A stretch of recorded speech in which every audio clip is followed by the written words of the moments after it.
Well, good afternoon. I am so pleased to have two of my best friends, mentors, and all around great folks with experience in care of older adults. I'd like to introduce you to Sonia Garcia. Sonia has been a board member at Alzheimer's Orange County for a number of years, but also, for how many years have you been operating board and care homes in Orange County? We opened Guardian Angels homes back in 1995. Oh my gosh. But prior to that, maybe you remember, I was with St. Paul's Lutheran Church. I do remember. As an executive director of Alzheimer's Day Care. For adult day 10 health care. years. Wonderful, wonderful. Dr. Tren is not only the medical director upstairs at Irvine Clinical Research, he's a geriatrician. He has had a tremendous amount of frontline experience in the emergency department all throughout this COVID pandemic. Dr. Tren, tell us a little bit about what's been going on. We are definitely seeing COVID in the ERs of our hospitals. The good news is that the New Year's wave has kind of died down a little bit, so it's not as bad as a few weeks ago, but the numbers obviously are still pretty significant and higher than last year. And it really underscores the need for all of us to get vaccinated as soon as possible, correct? Very important, yes. I have heard, and Sonia, maybe you can speak to this, that sometimes the caregivers in board and care homes have some concerns about the safety of the vaccine. Have you heard these concerns? Yes, I have heard that. The good thing is that I have, for example, one caregiver that he refused to do it, but then all his family is working in assisted living facilities, big ones. So all of them got vaccinated. So he came to me and he said, Sonia, I want to get vaccinated.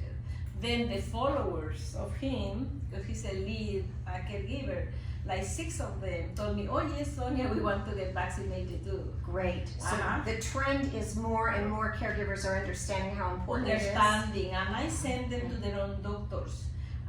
In fact, we have a wonderful doctor that is even doing blood tests before the vaccine. And he is checking all their immune system too. Okay. And prescribing certain vitamins and healthy eating. Great. So they are very happy. Wonderful. As a physician, what would you tell people who had concerns about the safety of the vaccine? I can let them know that at least 10% of America has been vaccinated. If you think of the number of Americans in this country, we're around 40, 50 million Americans in this country. 10% of them have gone through vaccination. That's a large number, 35 million or so have gone through vaccinations without any severe issues that would require us to stop our vaccination programs. It doesn't mean that there isn't any side effects, right? But those side effects are, to me, very comparable to many other vaccines. Sometimes you have the muscle aching or the fatigue and the chills and things of that sort.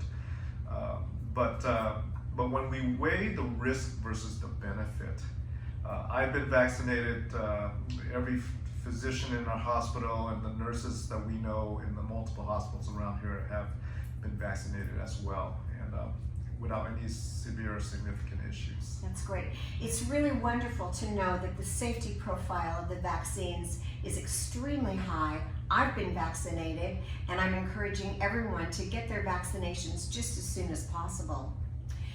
You both brought up the concerns, though, that even though we're seeing the trends for infection go down, there's still quite a high degree of vulnerability for older adults to COVID.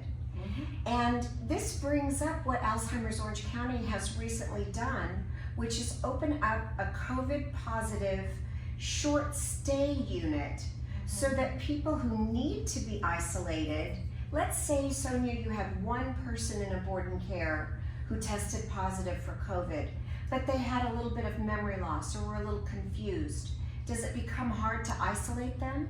Impossible. Impossible. But I had a wonderful experience with Alzheimer's Orange County COVID-19 unit because big facilities don't want them, which for us is good. because what happened is that they send them to your facility, and then luckily you thought about us, and then the gentleman came to us. So you actually gained a resident as a Yes, we result gained of a this. resident, and in the past I was saying no to any coronavirus person. No. Because people kept referring to us, and I said, no, I can't. So now what we are saying, go to your place, and then later we can accept them. Sure. And I was the beneficiary of one that came Oh, cured. that's great.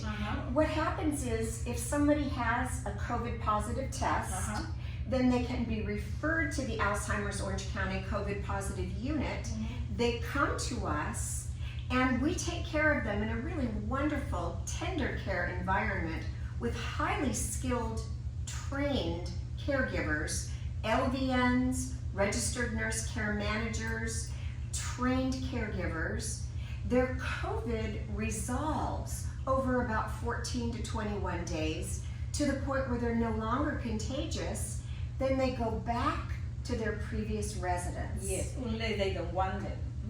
Right. Like this case that the big facility said, no. Okay. So then it went to your place, and then he came to us. But if you had a resident that all of a sudden was COVID positive, we would take care of them. Then our agreement with you is they come right back to you. Yes, and all the benefits to the family, benefits to us, because the families can keep securing the bed with us, they keep paying us, and then we don't have to go through the extra expense of PPE. None of our residents will be exposed. None of our caregivers will be exposed too. So everybody benefits. Everybody benefits. And because this is a collaboration with Fairview Developmental Center, the county, and the state of California, there is no charge for people to come and stay with us for these 14 to 21 day short stay respite care. Dr. Tren, what are the kinds of things you've seen as the medical director of the COVID-19 unit? The benefit that I've seen with this unit is that our staff there, they are trained specific for COVID. And so they know the infection inside out. They know when to give oxygen if needed. They know the type of medications, and then they review it with me on a daily basis. That we would go over patients that anyone with any concerns with that. So it's that continual 24/7 ability to observe, to take care of a patient, to monitor their vital signs. That type of care that's not necessarily available at a boarding care at this point is the service that we provide for these patients at no cost to them. Yeah, So, that's wonderful. yeah. So we have an elevated level of care in a residential setting that is no cost. There's really nothing but a win-win-win to be able to safely, effectively, and gently isolate people who are COVID positive, have them get wonderful care, and then be returned to their previous residence once their COVID symptoms have resolved. Thank you both so much. We so appreciate your experience, your opinions, and your help in having us get this message out to our community. Have a great day, everybody. I'm Patty Mouton. Thank you. Thank you. Thank you so much for listening to this important public service announcement about COVID-19 care in Orange County. If you'd like to reach us to ask about the COVID-19 unit at Fairview that Alzheimer's Orange County is operating, please call me, 714-349-5517, or email me at covidintake@alzoc.org. That's COVIDINTAKE@alzoc.org. Thank you very much, and thank you, Dr. Tren. Thank you.